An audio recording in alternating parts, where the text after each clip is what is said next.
말도 안 되는 일이 벌어졌습니다. 2024년 미국 최대 전자제품 유통업체 베스트바이의 1분기 실적 발표에서 충격적인 소식이 전해졌습니다. 전체 TV 판매량의 7%가 한국 제품이었다는 겁니다. 이는 지난해 같은 기간보다 무려 45% 증가한 수치입니다. 얼마 전까지만 해도 중국산 제품이 장악하고 있던 미국 전자제품 시장에서 어떻게 이런 극적인 변화가 일어난 걸까요? 더 놀라운 것은 소비자들의 반응입니다. 이제는 한국 제품이 아니면 안 된다는 말이 미국 중산층 사이에서 일상적인 대화가 되었습니다. 과연 무슨 일이 있었던 걸까요? 오늘은 이 변화의 한가운데에 있었던 한 미국 대형 유통업체의 글로벌 구매 담당자의 이야기입니다. 오늘의 사연 지금 시작합니다. 잠깐만요.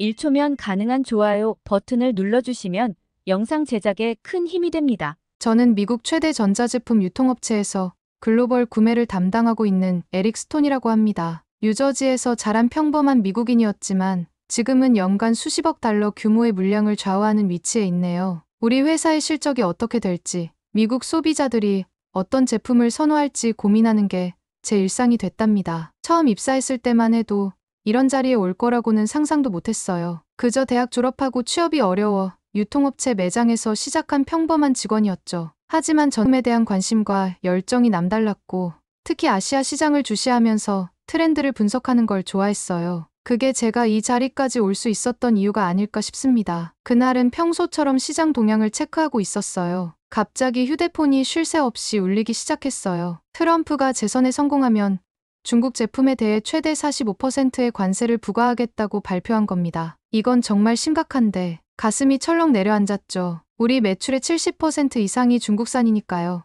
이미 많은 중국 제품들이 프리미엄급 제품들과 비슷한 가격대를 형성하고 있는데 여기에 45%의 관세가 붙는다면 생각만 해도 아찔했습니다. 에릭, 우리 긴급 회의 소집했어. 30분 후 본사로 와줘. 문자를 받고 서둘러 회의실로 향했어요. 평소 여유만만하던 임원들의 얼굴이 하나같이 굳어있더군요. 제가 준비해간 자료를 보여주면서 설명을 시작했습니다. 현재 우리가 판매하는 TV의 78%, 소형 가전의 82%가 중국산입니다. 45% 관세가 현실화되면 대부분의 제품이 팔리지 않는 가격대가 될 거예요. 소비자들이 감당할 수 있는 수준을 훨씬 넘어서죠. 회의실이 얼음장처럼 조용해졌어요. 20년 넘게 쌓아온 비즈니스 모델이 하루아침에 무너질 수 있다는 위기감이 감돌았습니다. 그때 문득 지난주에 봤던 삼성전자의 신제품 발표회가 떠올랐어요. 혹시 대안이 될 수 있을까? 그날 밤 저는 늦게까지 사무실에 남아 한국 기업들의 자료를 검토했습니다. 놀랍게도 그들은 이미 미국 내 생산시설을 확충하고 있었고 자체 기술력도 어마어마했죠. 무엇보다 우리가 그동안 중국에 빼앗겼던 프리미엄 시장을 되찾을 수 있는 기회일 수도 있겠다는 생각이 들었어요. 한밤중이 되어서야 정리를 마치고 주차장으로 향했습니다. 차 키를 만지작거리며 잠시 서 있었어요. 뭔가 큰 변화가 오겠다는 느낌이 들더군요. 그때는 몰랐지만 그 예감이 정확했다는 걸 나중에야 알게 됐습니다. 한밤중이 되어서야 정리를 마치고 주차장으로 향했던 그날 이후 저는 본격적으로 한국 기업들에 대해 파고들기 시작했습니다. 막연한 기대감을 가지고 있었지만 제가 발견한 사실들은 그 기대를 훨씬 뛰어넘는 것이었어요. 가장 먼저 눈에 띈 건 삼성전자와 미국 내 생산기지였습니다. 삼성은 이미 사우스캐롤라이나 뉴베리의 대규모 가전 공장을 운영하고 있었고 LG는 테네시 클라크스빌에서 세탁기와 건조기를 생산하고 있었죠. 더 놀라운 건 멕시코였어요. 삼성은 티우아나에서 케레타로에서 가품을 생산하고 있었고 LG도 레이노사와 몬테레이의 대규모 공장을 가동 중이었습니다. 이거 정말 대단한데? 자료를 더 찾아보니 현재 TV 시장 점유율은 더 놀라웠어요. 삼성전자가 북미 시장에서 무려 36점 차지하고 있었거든요. 경쟁사인 중국의 하이센스나 TCL이 가격 경쟁력을 앞세워 치고 올라오고는 있었지만 기술력에서는 큰 차이가 났습니다. 특히 TV 기술은 정말 감탄스러웠어요. 삼성의 QLED는 퀀텀 필름으로 밝은 화면과 풍부한 색감을 구현했고 LG의 OLED는 픽셀 하나하나가 스스로 빛을 내면서 완벽한 블랙을 표현했죠. 최근에는 삼성이 QD-OLED라는 신기술까지 선보였다고 하더군요. 이런 자료들을 정리해서 경영진에게 보고했습니다. 우리가 그동안 중국 제품에만 집중하느라 놓치고 있던 기회가 이렇게나 컸다니. 다들 깜짝 놀라더군요. 에릭, 자네 말이 맞아. 우리가 너무 단기적인 이익만 쫓았던 것 같군. CEO의 말에 다들 고개를 끄덕였어요. 지난 10년간 우리는 저렴한 게 최고라는 생각에 사로잡혀 있었죠. 하지만 이제는 달랐습니다. 관세 45%가 현실화되면 중국산은 더 이상 가격 경쟁력을 유지할 수 없을 테니까요. 그래서 우리는 조심스럽게 첫 발을 내딛기 시작했습니다. 우선 삼성의 QLED TV와 LG OLED 진열 공간을 매장 중앙으로 옮겼어요. 직원들에게도 한국 제품에 대한 교육을 강화했고요. 그런데 이게 웬걸, 예상치 못한 반응이 나오기 시작했습니다. 고객들이 하나둘 한국 제품에 관심을 보이더니 점점 그 수가 늘어나기 시작한 거예요. 특히 QLED TV의 밝고 선명한 화질과 OLED TV의 완벽한 블랙 표현에 많은 분들이 감탄했죠. 이렇게 선명할 수가. 와, 이게 진짜 검정색이구나. 매장을 둘러보던 중년 부부가 TV 화면을 보며 감탄사를 연발하던 모습이 기억납니다. 그들은 결국 OLED TV를 구매했고 일주일 후 지인 2명을 데려왔더군요. 입소문이 시작된 거였죠. 날이 갈수록 변화는 더욱 뚜렷해졌습니다. 우리 매장에서 프리미엄 TV 판매의 절반 이상을 한국 제품이 차지하기 시작했어요. 누구도 예상하지 못했던 변화였죠. 하지만 이건 시작에 불과했습니다. 진짜 특별한 일은 그 다음부터 시작됐으니까요. 매장 진열 개편을 시작한 지 일주일이 지났습니다. 우리가 한국 제품을 매장 중앙으로 옮기고 첫 주말을 맞이했던 그날, 정말 놀라운 광경을 목격하게 됐어요. 저기요, 이 TV가 중국산보다 비싼데도 더 잘 팔린다는 게 사실인가요? 주말마다 매장을 찾는 단골 손님 스미스 씨가 물었습니다. 그는 20년 넘게 전자제품 리뷰를 올리는 유튜버였죠. 제가 데이터를 보여주며 설명을 시작했는데 그의 표정이 점점 진지해지더군요. 이거 정말 대단한데요? 제가 한번 리뷰해봐도 될까요? 그렇게 시작된 스미스 씨의 리뷰가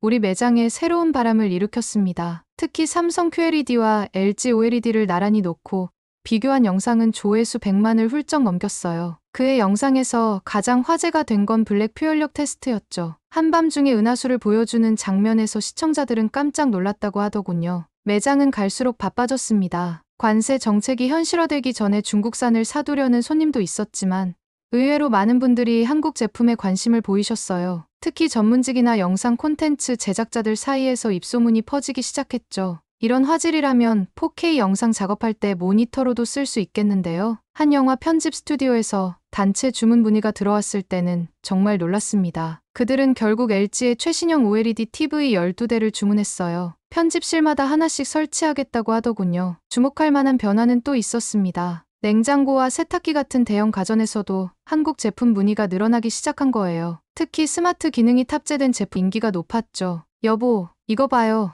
냉장고로 장보기까지 할 수 있대요. 삼성 패밀리허브 냉장고 앞에서 남편을 부르는 중년 여성의 모습이 기억납니다. 냉장고 디스플레이로 식재료를 주문하고 유통기한을 체크하고 심지어 냉장고 안을 스마트폰으로 확인할 수 있다는 설명에 그녀는 완전히 반했더군요. 본사에서도 이런 변화를 예의주시하고 있었습니다. 매주 열리는 화상회의에서 한국 제품 판매 현황은 가장 중요한 안건이 됐어요. 특히 CEO는 한국 기업들의 기술력에 깊은 인상을 받은 듯했죠. 에릭, 본사에서 연락이 왔어요. 한국 본사 방문 요청이 들어왔대요. 부장님의 말씀에 가슴이 뛰기 시작했습니다. 아직은 시작에 불과하지만 뭔가 큰 변화의 물결이 오고 있다는 걸 느낄 수 있었어요. 그리고 그 변화의 중심에 제가 서 있다는 사실이 설레면서도 한편으로는 부담스럽기도 했습니다. 특히 인상 깊었던 건 한 노부부의 방문이었어요. 20년 전 구입한 삼성 TV 아직도 사용하고 계시다는 분들이었죠. 이제 새로 TV를 구입하러 오셨다고 했습니다. 그때 TV가 고장 한 번 없이 20년을 버텼으니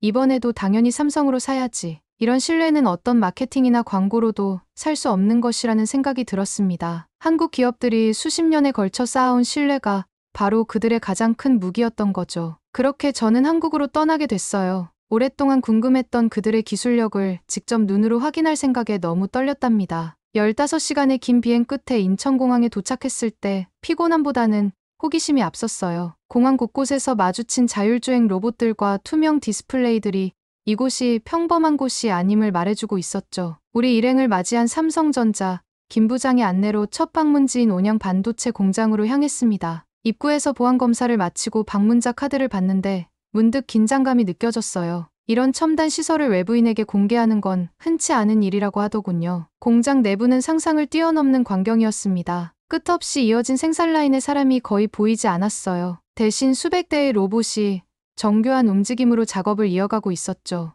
이곳은 세계 최초의 반도체 패키징, 무인화 라인이라고 했습니다. 불량률은 이전보다 90%나 감소했다고 하니 그 정확도가 놀라웠어요. 특히 인상적이었던 건 디지털 트윈 시스템이었습니다. 거대한 스크린에는 실제 공장의 모든 것이 3D로 구현되어 있었어요. 각 설비의 상태부터 생산 현황, 에너지 사용량까지 실시간으로 모니터링되고 있었죠. 문제가 발생하기 전에 미리 예측하고 대응할 수 있다고 했습니다. 다음 날 방문한 엘자 창원 스마트파크는 또 다른 차원의 경험이었어요. 이곳은 세계경제포럼에서 등대 공장으로 선정된 곳이었습니다. 하루에 수천 대의 가전제품이 만들어지는데 불량률은 기존 공장의 3분의 1 수준이라고 했어요. 생산 라인 옆 대형 스크린에는 실시간 생산 현황이 끊임없이 업데이트되고 있었습니다. 로봇들은 인간의 손으로는 따라할 수 없는 정밀함으로 냉장고와 세탁기를 조립해 나갔어요. 품질 검사도 AI가 실시간으로 진행하면서 육안으로는 찾아내기 힘든 미세한 결함까지 발견해내고 있었죠. 연구소 방문은 더욱 놀라웠습니다. 보안구역을 통과하고 들어간 곳에서는 아직 세상에 공개되지 않은 기술들을 만날 수 있었어요. 마치 공기 중에 떠 있는 것 같은 초박형 디스플레이, 접었다 펼 수 있는 대형 스크린, 그리고 완전히 투명한 TV까지. 마치 공상과학 영화에서나 볼 법한 기술들이 눈앞에서 구현되고 있었죠. 한국 기업들의 R&D 투자 규모도 충격적이었습니다. 삼성전자는 올해 상반기에만 15조가 넘는 금액을 투자했고 LG 2조가 넘는 금액을 쏟아부었다고 해요. 이런 과감한 투자가 이들의 기술 격차를 만들어내고 있다는 게 실감났습니다. 이틀간의 방문을 마치고 호텔로 돌아오는 길이었어요. 차창 밖으로 스쳐 지나가는 서울의 밤거리를 보며 많은 생각이 들었습니다. 우리가 그동안 단순히 가격이라는 잣대로만 제품을 판단했던 게 얼마나 근시안적이었는지, 그리고 이렇게 압도적인 기술력을 가진 기업들과 함께 할 수 있다는 게 얼마나 큰 기회인지 말이에요. 문득 중국의 한 공장을 방문했던 기억이 떠올랐습니다. 그곳도 분명 효율적이고 현대화된 시설이었지만 이곳에서 본 것과는 차원이 달랐어요. 이건 단순한 생산시설이 아닌 미래를 만들어가는 곳이었으니까요. 호텔로 돌아와 노트북을 펴고 그날 본 것들을 정리하기 시작했습니다. 다음 날 있을 계약 협상 준비를 하면서 제 손가락이 키보드 위에서 더욱 바빠졌어요. 이제는 정말 할 말이 많아졌거든요. 협상은 생각보다 길고 복잡한 과정이었습니다. 한국에 도착한 지 일주일이 지났지만 아직도 첫 번째 회사와의 협상이 한창이었어요. 시차 때문에 밤낮 없이 본사와 연락하며 조율해야 했죠. 첫 미팅에서 한국 기업 측은 우리의 제안을 진지하게 검토했습니다. 그들이 제시한 조건도 만만치 않았어요. 초기 물량은 우리가 요청한 것보다 30% 많았고 대신 매장 내 전용 체험존 설치와 전문 인력 배치를 요구했죠. 특히 품질 관리 기준이 까다로웠어요. 우리로서는 부담스러운 조건이었지만 그만큼 자신들의 제품에 자신이 있다는 뜻이기도 했습니다. 이건 좀 더 검토가 필요할 것 같은데요. 오전 회의가 끝나고 호텔로 돌아와 본사에 보고했습니다. 회사 임원진들의 고민이 깊어 보였어요. 지금까지 해왔던 방식과는 너무 달랐거든요. 하지만 이런 변화가 필요한 시점이라는 데는 모두가 동의했죠. 이틀 뒤 두 번째 회사와의 미팅이 시작됐습니다. 놀랍게도 여기서도 비슷한 제안을 받았어요. 두 회사 모두 미국 시장을 위한 준비가 이미 되어 있었던 거죠. 미팅 중간에 잠깐 휴식 시간이 생겼을 때 그들의 홍보실장님과 이야기를 나눌 기회가 있었습니다. 우리는 10년 전부터 이 순간을 준비해왔어요. 단순히 제품을 파는 게 아니라 새로운 라이프 스타일을 제안하는 겁니다. 그의 말에서 자부심이 느껴졌어요. 그들에게 이번 계약은 단순한 거래가 아닌 오랜 준비 끝에 맞이한 기회였던 거죠. 이후로도 협상은 계속됐습니다. 물량, 가격, 프로모션 지원, AS 네트워크 구축까지 하나하나 조율해 나가는 과정이 쉽지는 않았어요. 특히 품질 보증 조항을 놓고는 이틀 넘게 논의가 오갔죠. 본사의 법무팀도 연일 밤샘 검토를 이어갔습니다. 이런 형태의 계약은 처음이라 모든 조항을 꼼꼼히 살펴봐야 했거든요. 특히 기술 지원과 교육 프로그램 부분은 전례가 없는 내용이라 더 신중할 수밖에 없었죠. 마침내 두 회사와의 계약 조건이 윤곽을 잡아갔어요. 초기에는 기존 물량을 유지하되 점진적으로 늘려가기로 했습니다. 대신 매장 직원들을 위한 전문 교육 프로그램 지원과 신제품 우선 공급을 약속받았죠. 귀국을 하루 앞둔 저녁, 호텔 라운지에서 마지막 미팅이 있었습니다. 법무팀의 최종 검토가 끝난 계약서를 받아보며 생각했어요. 이제 정말 새로운 시작이구나 하고요. 비행기 안에서 지난 2주를 돌아보았습니다. 복잡하고 긴 협상 과정이었지만 그만큼 서로를 이해하고 신뢰를 쌓을 수 있는 시간이었어요. 이제 남은 건 본사에서의 최종 승인이었죠. 하지만 그건 제가 걱정할 일이 아니었습니다. 모두가 이 변화의 필요성을 공감하고 있었으니까요. 창밖으로 보이는 구름을 바라보며 곧 시작될 변화를 생각했습니다. 매장 구조를 바꾸고 직원들을 교육하고 새로운 마케팅 전략을 세워야 했어요. 많은 일들이 기다리고 있었지만 이상하게도 전혀 부담스럽지 않았습니다. 우리가 가야 할 길이 맞다는 확신이 들었거든요. 귀국 후 첫 출근 날, 저는 매장을 한참 동안 둘러보았습니다. 지금까지 가격표만 눈에 띄게 붙여놓고 제품을 진열했던 방식이 너무나 구시대적으로 보였어요. 고객들은 이제 단순히 싼 제품을 찾는 게 아니었으니까요. 매장 구조 개편은 생각보다 더 큰 작업이었습니다. 전자제품 코너 전체를 재배치하는 대공사가 필요했어요. 중앙에는 체험존을 만들었고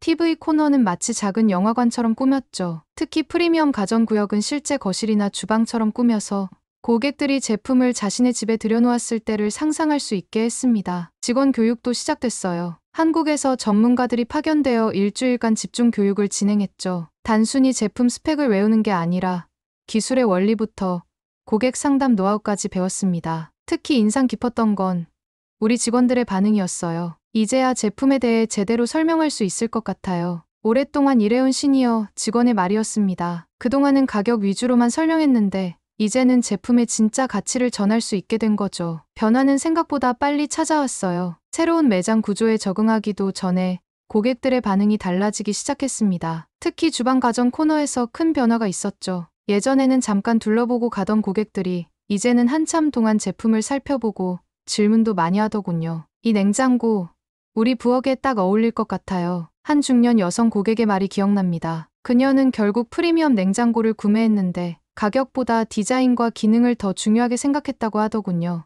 매출 구조도 변하기 시작했습니다. 중저가 제품의 판매량은 줄었지만 고가 제품의 판매가 크게 늘었어요. 특히 스마트 기능이 탑재된 프리미엄 제품들의 인기가 높았죠. 1인 가구 고객들도 대용량 제품을 선호하는 경향이 뚜렷했는데 이게 바로 라이프 스타일의 변화였나 봅니다. 우리 매장의 변화는 업계에서도 화제가 됐어요. 다른 지점에서도 벤치마킹을 하러 오기 시작했죠. 특히 당일 설치 서비스를 시작하면서 고객 만족도가 크게 올랐습니다. TV를 사고 그날로 집에서 영화를 볼 수 있다는 게 큰 장점으로 작용했나 봐요. 하지만 가장 큰 변화는 따로 있었습니다. 바로 직원들의 자부심이었어요. 이제 그들은 단순히 물건을 파는 게 아니라 고객의 생활을 더 풍요롭게 만드는 조언자가 된 것 같았죠. 매장을 둘러보다 문득 깨달았습니다. 우리가 판매하는 건 단순한 제품이 아니었어요. 새로운 라이프 스타일이자 미래였던 거죠. 한국 기업들이 그토록 강조했던 말이 이제야 이해가 됐습니다. 매장 문을 열기도 전부터 주차장은 이미 만차였습니다. 입구에는 수십 명의 사람들이 줄을 서서 기다리고 있었어요. 관세 인상을 앞두고 한국 제품을 구매하려는 사람들이었죠. 처음 보는 광경에 저도 직원들도 놀랄 수밖에 없었습니다. 중국산은 이제 한국산보다 더 비싼데 품질은 비교도 안 되잖아요. 그러게요. 우리 옆집도 벌써 한국 제품으로 다 바꿨대요. 입소문이 퍼지면서 매장은 연일 북새통을 이뤘습니다. 특히 TV와 냉장고는 입고되자마자 품절되는 상황이 계속됐어요. 본사에서 추가 물량을 확보하려 했지만 다른 매장들도 상황은 마찬가지였죠. 일부 고객들은 제품이 들어오는 날짜를 미리 문의해서 달력에 체크해놓고 오실 정도였어요. 매장 분위기도 완전히 달라졌습니다. 예전에는 가격표 앞에서 한참을 고민하던 고객들이 이제는 제품의 성능과 기능을 꼼꼼히 살피는데 더 많은 시간을 할애했죠. 특히 인상적이었던 건 고객들의 달라진 인식이었어요. 작년에 산 중국산 팁 벌써 고장 났어요. 이번엔 제대로 된 걸로 갈아타려고요. 우리 딸내도 한국산 냉장고 쓰는데 전기세가 반으로 줄었대요. AS도 확실하고 부품 걱정도 없잖아요. 매장 내 체험존은 항상 사람들로 붐볐습니다. 단순히 사재기가 아닌 제품의 가치를 직접 확인하고 구매하려는 분위기가 형성된 거죠. 프리미엄 제품을 구매하는 비율도 크게 늘었어요. 특히 스마트 기능이 탑재된 제품들의 인기가 높았습니다. 음성인식으로 제어되는 TV, 식재료를 인식해서 레시피를 추천해주는 냉장고, 세탁물의 종류를 자동으로 감지하는 세탁기까지. 고객들은 이런 첨단 기능에 깊은 인상을 받는 듯했어요. 재미있는 건 고객층이 젊어졌다는 점입니다. 20, 30대 고객들이 부쩍 늘었는데 이들은 SNS나 유튜브에서 본 리뷰를 바탕으로 제품을 선택하더군요. 한국 제품의 우수성이 온라인을 통해 자연스럽게 입소문이 난 덕분이었죠. 매장 직원들의 자부심도 눈에 띄게 달라졌어요. 예전에는 가격 할인 상담이 대부분이었는데 이제는 제품의 기술력과 특장점을 설명하는 데 더 많은 시간을 쓰게 됐죠. 교육받은 내용을 실제로 활용할 수 있게 되면서 직원들의 목소리에도 자신감이 묻어났습니다. 우리 매장을 둘러보던 중국 가전 업체 대표들의 표정에서 많은 것을 읽을 수 있었습니다. 단순히 가격 경쟁으로는 이제 더 이상 승부를 걸 수 없다는 걸 깨달은 것 같았어요. 그들도 알게 된 거죠. 진정한 경쟁력이 무엇인지를. 매장에는 여전히 활기가 넘칩니다. 예전처럼 가격표를 먼저 확인하는 대신 제품의 기능과 품질을 꼼꼼히 살피는 고객들로 가득하죠. 체험존에서는 새로운 기술을 직접 체험해보려는 사람들의 탄성이 이어지고 상담 데스크에서는 진지한 질문과 답변이 오갑니다. 이제 사람들은 진정으로 이해하게 된 것 같아요. 값싼 제품은 언제든 또 나올 수 있지만 기술력과 신뢰는 오랜 시간과 노력이 필요하다는 것을 이제야 깨달았습니다. 미국의 관세 정책이 오히려 우리들에게 한국 전품의 진정한 가치를 알게 해준 셈이었죠. 우리가 목격하고 있는 건 단순한 소비 패턴의 변화가 아니었습니다. 이건 기술과 품질, 그리고 신뢰가 만들어낸 작은 혁명이었습니다. 오늘 사연 잘 들으셨나요? 가격만을 중시하던 미국 시장에서 기술력과 품질로 승부하는 한국 기업들의 진정한 가치를 발견하게 된 내용이었습니다. 한국 기업들의 장인정신과 끊임없는 기술 혁신이 얼마나 중요한지, 그리고 그것이 어떻게 세계 시장에서 인정받게 되었는지 다시 한번 확인할 수 있었습니다. 여러분은 한국 전품의 성공 비결이 무엇이라고 생각하시나요? 기술력, 품질, 아니면 또 다른 무언가가 있을까요? 오늘 사연에 대한 여러분의 생각을 댓글로 남겨주세요. 감동뭉클에서는 여러분의 소중한 마음을 모아 사연 주인공들에게 전해드리고 있습니다. 여러분 주변에 감동적이거나 재미있는 실제 사연들을 제보받고 있으니 언제든 저희 공식 메일로 제보해주세요. 오늘 들려드린 사연에 공감하셨다면 구독과 좋아요 눌러주시고 주변 분들과도 공유해주세요. 여러분의 작은 관심과 응원이 더욱 좋은 콘텐츠를 만드는 데 큰 힘이 됩니다. 오늘도 여러분의 하루의 작은 즐거움이라도 되었기를 바라며 지금까지 감동뭉클이었습니다. 끝까지 시청해주셔서 감사합니다. 다음에 더 감동적인 사연으로 찾아뵙겠습니다.